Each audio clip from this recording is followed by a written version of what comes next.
요즘 뭐죠? 이 홍수와 지진이 계속 일어나고 있는데 어디서 지진이 일어났죠? 모로코예요. 모로코인데 사망자가 뭐 3,000명 가량 이제 발생했고, 옛날 도시라서 뭐 지진 대비가 없는 데라서 갑자기 지진이 일어나니까 굉장히 많은 이제 이재민도 발생하고 사망자도 생겼는데, 뉴스에 보니까 이재민들이 죽어서 이제 자기 애들이 막 묻혀있고 막 사람들이 잘 곳이 없어 길바닥에 있는데, 바로 옆에 야시장이 열려서 시장에서 사람들이 막 장사를 한다는 거예요. 관광객이 끊기면 안 된다라는 이유로 옆에는 사람들이 죽고 막 잘 데가 없어서 길바닥에서 막 노숙을 하고 있는데, 그 옆에는 시장 상인들이 텐트를 치고 막 장사를 다시 시작했다는 거죠. 그래서 막 외국 이제 기자들이 얘네들은 뭐냐, 이래서 너무 이기적인 거 아니냐. 근데 한편으로는 그렇게라도 관광 수입이 안 끊겨야 이 사람들을 도울 수 있다, 뭐 이런 논리로 그게 시작됐다는 거예요. 그리고 심지어는 이제 제가 중등부 사역할 때 2011년 3월 11일 날 일본에서 동인도 대지진이 일어났어요. 쓰나미가 있는데, 그게 그때는 막 실시간으로 TV에서 막 중계를 했어요. 그래서 사람들이 막 물에 막 빠져서 죽고 쓸려 내려가서 막 차가 막 둥둥 떠서 막 죽고 이런 모습이 있었는데, 그 다음날이 중등부 이제 예배였어요. 그리고 중학교 이제 학생들이 막 있어서, 얘들아 어저께 니네 뉴스 봤니? 그 니네 그거 보고 뭘 느꼈냐? 그때 어떤 한 친구 손을 샥 들더니, 그거요, 어저께 너무너무 재밌게 봤어요. 우리 모든 식구들이 그거를 막 야구 중계 보듯이 보면서 환호성을 쳤다는 거예요. 왜? 못된 일본이 드디어 망하는구나. 우리나라를 괴롭히고 막 힘들게 하더니 더 막 아주 다 죽어라, 뭐 이러면서 막 모든 식구들이 막 박수를 치고 환호를 하면서 그 장면을 봤다는 거예요. 맞나요? 저는 이제 그거를 보면서 그 얘기를 듣고 충격을 받았는데, 크리스찬이든지 아니든지 남들의 죽음과 고통 앞에서 어떤 사람은 장사를 하고 또 돈벌이를 생각하고, 크리스찬임에도 불구하고 어떤 사람들은 그놈도 꼬시다, 고소하네, 우리를 괴롭히든 저렇게 혼나? 라고 생각하는 사람들도 있다는 거예요. 근데 이제 이것이 왜 그런가, 오늘 우리가 봤을 때는 되게 비이성적이고 저 사람들 뭐 정말 피도 눈물도 없나? 이런 생각이 드는데, 그런 마음이 우리들 속에도 있다는 거죠. 그래서 오늘 성경이 우리 마음이 왜 그렇게 망가지고 문제가 됐는지를 오늘 이야기하고 있습니다. 오늘 이 본문에 보면 오늘 17절을 좀 나누고 싶은데요. 보면은 제가 앞에만 읽어볼게요. 복음에는 하나님의 의가 나타나서 믿음에서 믿음으로 믿음에 이르게 하나니, 이렇게 되어 있습니다. 근데 여기서 하나님의 의를 루터는 하나님의 속성, 하나님은 원래 의로우신 분이지 라고 생각했대요. 그래서 복음엔 당연히 하나님 의로운 게 나타났는데, 그게 우리를 믿음으로 믿음에 이르게, 그러니까 다시 말해서 믿음으로부터 또 믿음에 이르게 한다. 이게 루터가 아무리 생각해도 이해가 안 되는 거예요. 자기는 이제 천주교는 어떻게 해야 구원을 받냐면 율법을 다 지켜야 돼요. 막 천주교에서는 그 묵주기도를 잘못하면 신부에게 계속 달려가서 고해성사를 해야 돼요. 그래서 신부가 내가 네 죄를 용서하노라 이렇게 하면 한 주 또 나가서 또 죄를 짓고 또 이 죄가 좀 쌓였네, 또 가서 고해성사라고. 그리고 저 신부님 제가 이런 못된 짓을 했습니다. 그래? 그러면 성모성이라 그래서 성모, 우리나라 전능하신 누구 마리아를 믿고, 그래서 묵주라고 있어요. 이거를 이렇게 돌려가면서 이 기도를 200번 해. 너 죄가 오늘 좀 크니까 요거 한 200번 해. 이렇게 해갖고 계속해서 아니면은 로마 어디 그 카톨릭 저기 가갖고 성물을 한번 만지고 와. 이렇게 하고 굉장히 자기 행위를 통해서 계속 구원을 만들어가는 거예요. 그래서 그거를 평생 동안 루터가 계속 해왔기 때문에 구원을 받으려면 자기가 평생 동안 어떤 막 고행을 하고 금식도 하고 막 채찍으로 자기를 막 때리고 막 이러면서 구원을 만들어 가야 되는데, 성경을 보니까 이해가 안 되는 거예요. 하나님의 의, 하나님 거룩한 분인데 그 의가 나타났고, 그리고 나서 믿음으로부터 믿음에 이르게 한다는 거예요. 자기는 율법을 지켜야 되는데 믿음으로 시작해서 믿음이 생긴다. 이게 도대체 무슨 말이냐. 그래서 평생을 이걸 갖고 고민을 했는데 이것을 이제 루터가 이 말씀을 읽다가 깨달은 게 있는데, 이 의가 뭐냐면 하나님의 거룩한 의가 아니라 우리가 구원을 받을 때 우리가 아무것도 한 게 없지만 하나님께서 믿는 사람들에게 구원을 주시기로 작정한 그 플랜, 그게 의라는 거예요. 하나님의 옳은 의, 그리고 그 의가 우리에게 전가돼서 우리가 믿음을 받고 그 믿음을 가지고서 구원을 받는다는 거예요. 다시 말하면 이 모든 과정, 예수 믿고 구원받는 프로세스 가운데서 사람이 한 일이 있어요, 없어요? 있을까 없을까? 왜? 사람의 공로가 조금이라도 있을까 없을까? 없어요? 내가 믿었잖아. 교회 나왔잖아. 그리고 뭐 기도도 듣고 말씀도 듣고 성경도 읽었잖아. 이건 내 공로잖아. 공로야 아니에요? 공로야 아니에요? 근데 그거는 마치 성경은 뭐라고 생각하냐면, 부모님이 커다란 정말로 생일 선물, 정말로 우리가 상상할 수 없는 큰 생일 선물을 갖고 왔어요. 근데 그 선물을 내가 받기 위해 손을 내밀었어요. 근데 이 내민 거 이거 내 공로 아니냐. 선물 받기 위해서 내가 이 손 내민 게 얼마나 힘든 줄 알아? 이거 그냥 여기다 놓으세요 이럴 수도 있었지만, 아빠 고마워요 하고 손을 내가 내밀었기 때문에 손 내민 이 정도 액션, 이거는 내 역할, 내 공로 아니야. 그래서 내가 선물 받은 거 아니야? 라고 얘기하는 것처럼 어처구니 없는 소리라는 거예요. 그래서 우리가 한 일은 아무것도 없어요. 그러니까 구원받는 이 모든 프로세스 가운데서 사람의 공로는 1%도 그 속에 섞일 수가 없다는 거예요. 근데 그게 하나님의 의로우신 플랜이라는 거예요. 근데 그게 이제 믿음으로 이른다라는 그 의미가 뭐냐면, 하나님이 주신 이 믿음에서 우리의 믿음으로 그 믿음이 옮겨왔다, 이런 말이에요. 그래서 어떤 사람은 그 믿음에서 믿음으로 이른다, 이거를 구약의 믿음에서 신약의 믿음으로 왔다. 또 어떤 사람은 약한 믿음에서 강한 믿음으로 왔다, 뭐 이렇게 해석을 하고, 또 믿음에서 이제 믿음으로 온다라는 의미를 이제 여러 가지로 이제 뭐 확대 해석을 하기도 합니다. 그래서 이 믿음이, 근데 이제 성경에 보면 이 하나님께서 만들어준 이 플랜에 믿음을 가진 사람이 구원을 받는다라는 이 하나님의 의로운 믿음의 계획이 우리 안에서 이루어져서 그 믿음을 가진 사람이 구원을 받게 된다라는 것이 믿음에서 믿음으로 이르게 된다라는 뜻입니다. 그래서 이 모든 과정에서 중요한 게 사람이 한 게 하나도 없다는 거예요. 그래서 그렇기 때문에 하나님의 의라는 거예요. 사람의 의가 아니라 하나님의 의인데, 이게 왜 이제 중요하냐면, 이게 구원을 받을 때 내 공로가 1%라도 섞이게 된다면 그걸 막 자랑하게 되고, 구원받은 이후에 우리의 삶이 우리 걸 자랑하는 삶이 돼요. 구원받을 때 내가 이 정도 했지 않습니까, 하나님? 그러니까 내가 살 때 내가 뭘 하다 공부를 잘해서 밴쿠버에서 좋은 대학 가고 뭘 이뤘어. 거봐요, 하나님. 구원받을 때가 내가 요거 한 것처럼 내가 요거 이루고 가정을 이루고 뭐 한 것도 내가 한 거 맞잖아요, 라고 자랑하게 되는데, 이게 중요한 게 뭐냐면, 구원받을 때 이루어진 그 프로세스가 남은 크리스천의 일생에, 모든 일생에 똑같이 그 과정이 적용돼요. 우리가 하루하루 살아갈 때 우리가 한 게 아무것도 없고 전부 다 하나님이 하셨다라는 거예요. 그래서 세상 사람들은 네가 수술해, 네가 결정해, 네가 플랜 세우고 네가 검증해서 한 게 진짜 네 거야 라고 얘기하는데, 성경은 정반대로 네가 한 건 하나도 없고 100% 다 하나님 했으니까 하나님 의지하고 노예처럼, 하나님의 의로운 노예처럼 사는 게 가장 인간답고 안전한 길이야, 이렇게 얘기해요.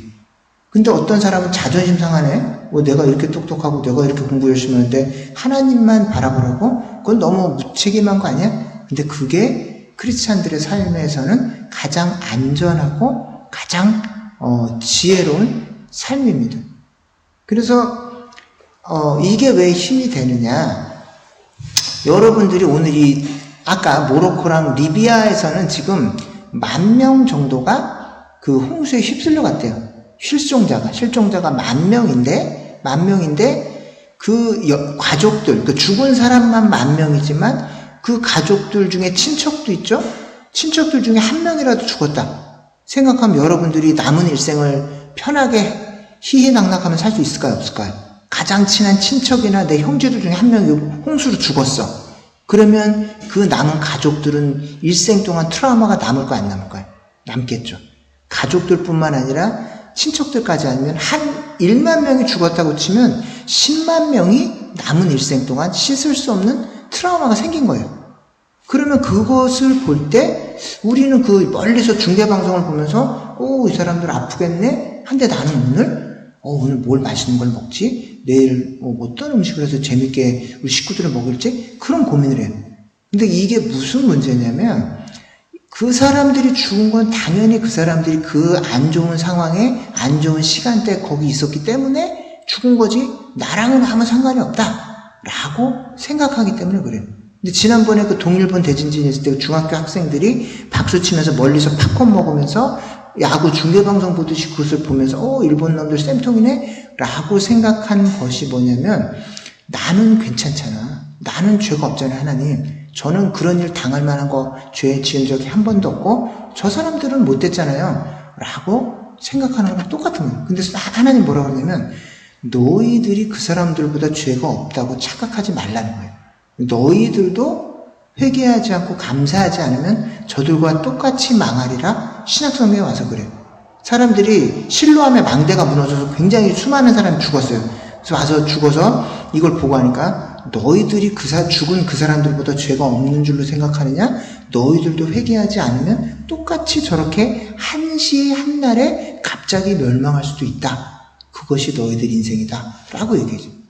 근데 이제 그것이 여러분들이 플랜을 세우고 내가 계획을 세워서 막 살아갈 때 삶이 든든하고 힘 있는 것 같지만 크리스찬들은 하루하루를 순간순간을 사는 거예요.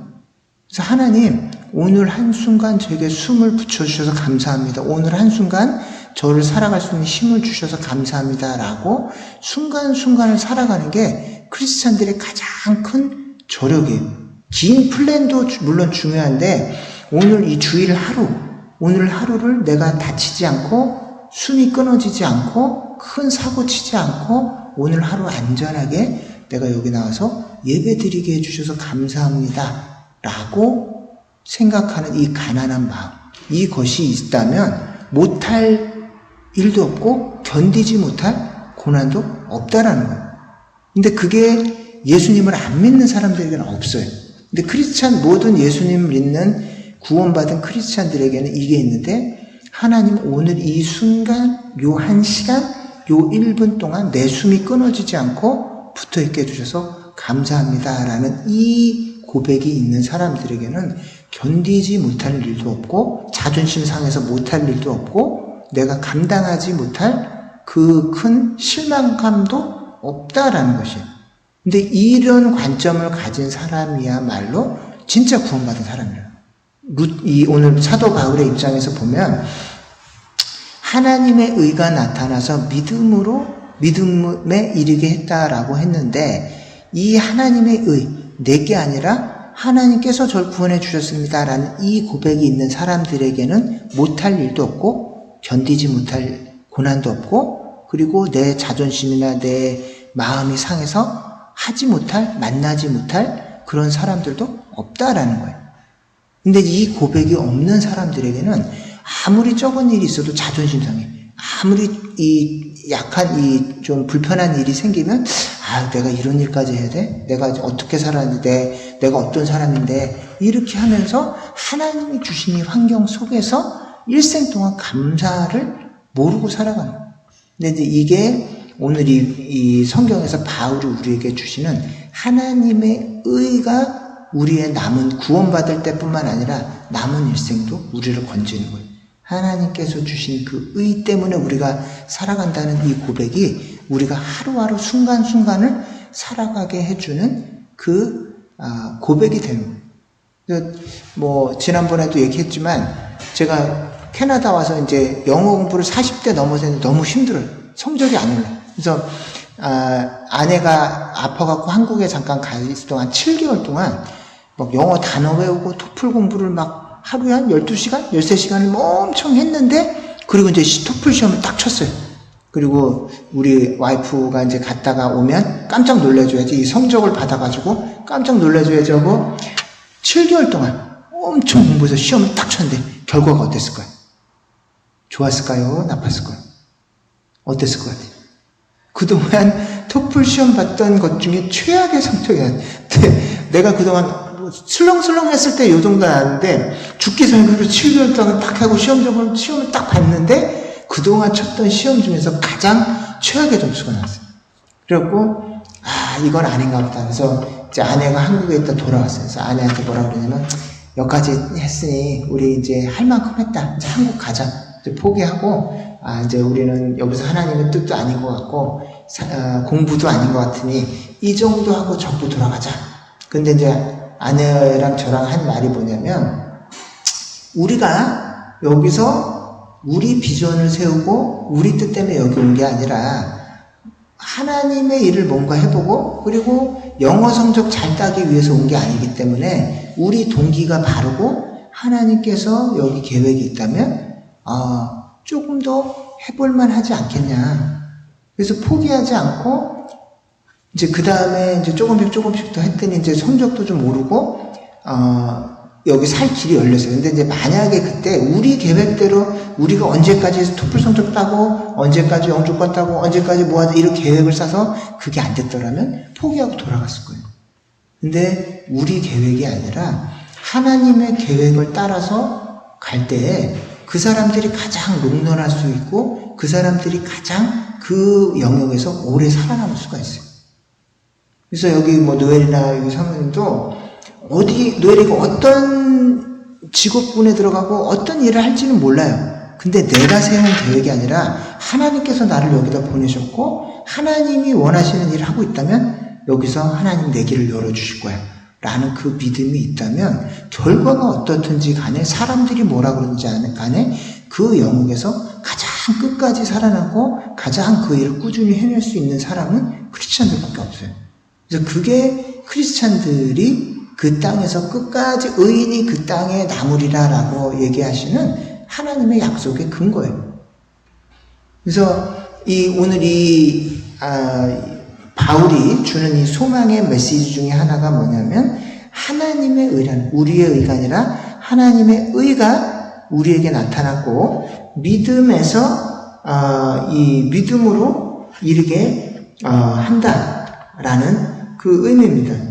두 번째로 여기 이 믿음에서 이 믿음으로 이르게 한다라는 그 두 번째 의미는 뭐냐면, 이 하나님의 그 의가 나한테서 온 게 아니기 때문에 세상 철학은 어떻게 살아야 되는지는 알려줘요.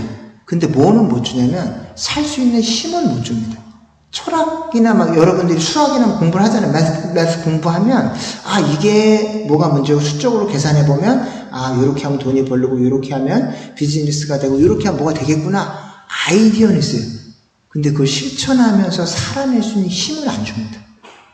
다시 말씀드리면 수학이나 소셜이나 윤리, 비즈니스 윤리 이런 거를 학교에서 공부하잖아요. 이렇게 하면 옳겠구나, 이런 방법은 알려주는데 그렇게 살 수 있는 힘은 못 줘요. 근데 이 복음에는 그렇게 살 수 있는 힘을 같이 공급해 준다라는 것이죠. 그래서 히브리서 11장에 보면은 믿음의 사람들이 나오는데, 믿음의 사람들이 쭉 리스트가 쭉 나오는데, 이 믿음이 진짜 여러분들이 구원받은 믿음인지 아닌지를 확인하는 방법 중에 뭐가 나오냐면, 믿음으로 살아간 사람들이 쭉 리스트가 나오는데, 아벨, 에녹, 아브라함, 사라 이렇게 쭉 나오는데, 그 사람들은 13절에 읽어보면, 제가 읽어볼게요. 이 사람들은 다 믿음을 따라 죽었으며 약속을 받지 못하였을 때 그것을 멀리서 보고 환영하며 이 땅에서는 외국인과 나그네임을 증명하였으며 이렇게 되어 있습니다. 근데 여러분들은 아브라함이 하나님이 약속을 주셨는데 그 약속을 이 땅에 살면서 받았을까요? 못 받았을까요? 받았어요? 못 받았어요. 약속만 받았어요. 뭐냐면 내가 네 자손을 바닷가의 모래처럼 하늘의 별처럼 수도 없이 많이 주겠다라는 약속을 바라보고 멀리서 바라보고 즐거워하다가 자식은 몇 명만 봤어요? 이삭과 이스마엘 딱 2명만 생전에 봤어요. 근데 하나님 약속은 뭐냐면 네 자손들이 바닷가의 모래처럼 하늘의 별처럼 많게 해주시겠다는 그 약속만 받았어요. 근데 약속을 받고 멀리서 하나님 그렇게 이루어 주시겠지 하고 기뻐하다가 죽은 거예요. 모세도 너 가나안 땅에 데려다 줄게. 가나안 약속의 젖과 꿀이는 땅을 보내줄 거야 했는데 들어갔어요? 못 들어갔어요? 모세가? 못 들어갔어요. 40년 동안 백성들하고 헤매다가 가나안 땅을 멀리서 바라보면서 그 요단강 건너편에서 건너편에 있는 가나안 땅을 바라보다가 죽은 거예요. 근데 하나님께서는 그 삶을 의인의 삶이고 행복한 삶이다 라고 증거를 해주는. 우리 교회 이름이 뭘까요? 우리 교회 이름이 뭘까요? 다음 세대? 브릿지교회. 그래서 원래는 이 세대랑 그 다음 세대를 연결해주는 브릿지라고 이름을 지었는데 사역을 하다 보니까 계속 전도를 해서 다른 교회랑 연결해주고 우리 교회에다가 다른 교회 성도를 연결해주고 다른 교회 성도들을 막 이제 양육해주는 정말로 우리 교회를 통과해서 다른 교회를 흘려보내는 브릿지만 계속 되는 거예요. 그래서 처음에는 왜 성도들이 안 열고 왜 자꾸 엉뚱한 짓을 하지? 이게 왜 우리 교회 성도를 늘려도 시원찮을 판게 시간 들이고 돈 들이고 에너지 들여서 왜 다른 교회 성도들만 우리가 배불리게 해주고 그 사람들 양육해주고 왜 그런 짓을 계속하지? 근데 그렇게 해준 그 사람들이 성장해서 얼마나 큰 일을 할지 우리는 알지 못해요. 우리가 살면서 그 일을 계속하다가 죽었어. 근데 우리는 결과물은 보지 못했지만 나중에 그 사람들이 잘 성장해서 이 밴쿠버 땅을 캐나다 땅을 어떻게 변화시킬지 알지 못해요. 이 자리에 예배를 드리지만 노엘이, 노아, 시온이, 찐이 이런 어린 친구들이 나중에 커서 어떤 큰 일을 할지 우리는 알지 못하지만 그 일을 하는 얘네들을 양육하고 돌보는 그대 거기에 씨앗을 뿌리고 시간을 들이고 돈을 들이고 에너지를 들여서 막 하다가 얘들이 크게 하나님께서 쓰시겠지 하고 멀리서 그걸 기대하면서 환영하면서 바라만 보다 하늘나라 갈 수도 있어요. 근데 우리 선조들도 그렇게 해왔어요. 근데 그렇게 하면서 살아가는 사람들이 가장 행복하고 하나님께 칭찬받는 삶을 살았다는 거예요. 근데 이 믿음의 이 하나님이 주시는 하나님의 의에서부터 출발하는 이 믿음에는 아까 얘기했듯이 히브리서에 보면 확신하는 믿음과 멀리서 보고 환영하는 기쁨이 같이 존재합니다. 그래서 지금 주지 않았어도 하나님이 언젠가 나에게 주시겠다라는 천국의 소망은 물론이고 이 땅에서 내가 쏟는 모든 에너지 또 노력 이런 것들이 열매 맺으리라라는 것을 멀리서 바라보고 환영하면서 달려가게 해주는 그 힘을 동시에 공급해 준다는 거예요. 근데 이게 없으면 지금 당장 성과가 안 나고 돈이 안 되면 맨정신으로는 도저히 거기다가 자원을 투자할 수가 없어요. 우리 이제 교회 하는데 이 교회에 돈이 굉장히 많이 듭니다. 렌트비 들죠, 여기 유틸리티 비용들 줘, 시간들 줘, 에너지들 줘. 그것뿐만이 아니라 만약에 교회를 하지 않았다면, 노엘이 돈을 만약에 이 시간에 교회 나오지 않았다면 집에서 게임을 할 수도 있고 또 영어 공부를 조금 더 할 수도 있고 친구를 만나면서 인간관계를 넓힐 수도 있고 캐나다 딴 데를 돌아다니면서 경험을 넓힐 수도 있고 여러 가지 투자할 수 있는 기회 비용을 여기다 쓰는 거예요 지금. 다시 말하면 딱 내가 무슨 돈을 쓰는 것만 투자가 아니라 교회 나와서 예배 드리고 있는 이것도 시간과 돈과 에너지 기회 비용을 투자하는 건데 그게 뭐냐면 이 시간에 이거 하지 않고 딴 데 가서 내가 할 수 있는 여러 가지 기회들을 다 포기하고 여기다 쏟는 거예요. 그걸 이제 경제용어로 기회비용이라고 그러는데 내가 쓸 수 있는 여러 가지 기회들을 거기다 쓰지 않고 여기다 쓰는 거는 투자하는 거예요. 근데 이것이 믿음이 없다면 그렇게 투자할 수가 없다는 거예요. 하나님께서 이 시간에 여기 나와서 내가 예배 드리고 말씀을 듣고 그리고 기도하고 하나님 앞에 앉아 있을 때 지금은 아무런 결과가 보이지 않고 영어 성적이 막 쑥쑥 늘거나 이러지 않지만 하나님 앞에서 순종하고 앉아있는 그 사람들에게 그 앞날을 하나님께서 길을 열어주시고 또 앞길에 내가 준비하지 못한 만남을 허락해 주시고 그리고 내가 아직 발견하지 못한 내 달란트들을 열어줘 주셔서 이 땅을 살아가게 내 인생을 책임져 주실 것이다 라는 그 믿음, 그것을 멀리서 바라보고 오늘 기뻐하는 거예요.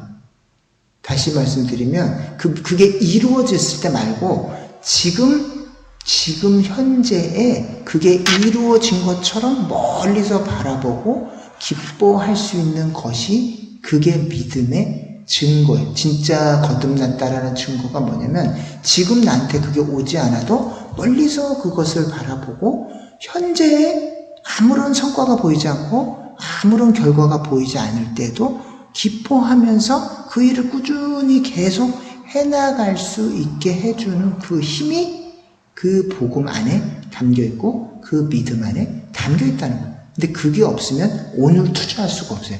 오늘 영어 공부에, 오늘 예배에, 오늘 내 자신에게 영적인 투자를 할 수 없기 때문에 그런 사람들은 자연히 교회에서 멀어져 갈 수밖에 없어요. 근데 그게 구원받지 않았다는 증거입니다. 다시 말하면 거꾸로 말하면 구원받았다는 증거는 오늘 여기 나와서 아무런 내가 막 은혜가 폭포수처럼 쏟아지고 내 삶이 정말 드라마틱하게 변하지 않아도 언젠가는 하나님께서 내 삶을 통해서 역사해 주시고 내가 돌보는 이 영혼들을 통해서 역사해 주실 것이다 라는 그것을 멀리서 바라보고 지금 기뻐요. 그것이 진짜 믿음을 가진 사람들이 일생 동안을 살아가는 방식이었어요. 그래서 노아가 배를 만들었는데 몇 년 만들었어요? 120년 정도 만들었어요. 근데 전도가 됐어요. 한 명도 안 됐어요. 자기랑 7 식구들, 8 식구들 빼고는 한 명도 전도되지 않았는데 믿음으로 멀리서 그 하나님께서 심판을 통해서 자기가 심판을 외치면 누군가 구원을 받을 것이라는 그 믿음을 갖고 120년 동안이나 기뻐하면서 그 일을 계속했어요. 근데 그때 구원받지 못했지만 그 기사를 읽으면서 수많은 사람들이 구약 성경의 노아의 스토리를 읽으면서 회개하고 지금 죄를 돌이키고 구원받는 역사가 노아 당시에는 안 일어났지만 노아가 그렇게 살아온 스토리를 성경에 기록해 놓음으로 말미암아서 누군가 그 성경을 읽으며 지금 못된 짓 하다가 노아는 그렇게 안 하고 참았지, 노아가 110년 동안 버텼지, 나도 좀 포기하지 말고 계속 가보자, 이렇게 하면서 누군가 하나님 따르는 걸 포기하고 못된 길로 가려는 그 사람을 멈추게 만드는 그 역할을 했다라는 거예요. 근데 그거를 노아가 120년 동안이라고 방주를 만들면서 멀리서 바라보고 그 일을 기뻐하면서 달려갔다는 거예요. 근데 이것이 우리가 크리스찬들이 순간순간을 하루하루를 살아가게 만들어주는 원자 폭탄과 같은 원자력 에너지와 같은 저력이에요. 그래서 진짜 믿음은 우리를 살리는 능력이 있습니다. 오늘 하루를 아무런 변화가 없지만 기쁨으로 멀리서 하나님이 이루어질 일을 지금 이루어지지 않았지만 그 일을 멀리서 바라보면서 기뻐하면서 포기하지 않고 계속 가게 해주는 저력을 우리 안에 심어준다는 거예요. 이것이 믿음이 가진 저력. 그러니까 바울이 자기가 수많은 학문과 스킬과 이걸 배웠지만 내가 이 복음을 부끄러워하지 않으니 이 복음은 모든 믿는 자에게 구원을 주시는 하나님의 능력이 됨이라 라고 이 복음을 자랑할 수가 있었던 겁니다. 그래서 여러분들이 오늘 하루를 살아갈 때 이 복음이 나에게서 온 게 아니라 하나님께로 나왔기 때문에 내가 어떤 일을 겪든지 죽을 수도 있고 병 걸릴 수도 있고 쓰러질 수도 있는데 오늘 하루 하나님 그렇게 하지 않고 나에게 하루를 살아갈 수 있는 기회를 주신 거예요. 생명을 주신 거예요. 이렇게 생각하면 무슨 일이라도 할 수 있어요. 어떤 일이라도 견딜 수가 있어요. 그렇기 때문에 크리스찬들이 가장 무서운 거예요. 그 믿음을 갖고 있는 크리스찬은 누구도 감당할 수가 없어요. 그래서 여러분들이 다음 한 주간 살아갈 때에 자존심을 상할 수도 있어요. 애쓰는 일이 안 될 수도 있어요. 그리고 몸이 아플 수도 있어요. 그렇지만 하나님께서 나를 통해서 특별한 일을 이루시고 내가 지금 애쓰는 이 일이 언젠간 열매 맺을 것이다 라는 것을 멀리서 바라보고 기뻐하면서 오늘 하루를 살아낼 수 있는 힘이 된다는 것입니다. 그래서 이 말씀 마음속에 깊이 새기고 다음 한 주간 만만치 않을 수도 있어요. 학교 공부가 힘들 수도 있고 직장 일이 어려울 수도 있고 몸이 아플 수도 있고 여러 가지 변화가 있을 수도 있지만 그럼에도 불구하고 하나님께서 오늘 하루를 나에게 주셨고 그리고 내가 하는 이 일에 하나님께서 내 인생 책임지시며 언젠간 열매 맺어 주실 것이다 라는 이 믿음이 우리를 살릴 줄 믿습니다. 그리고 바울에게 있었던 이 믿음이 우리들의 삶에도 나타나게 되기를 예수님의 이름으로 축원드립니다. 아멘. 기도할게요.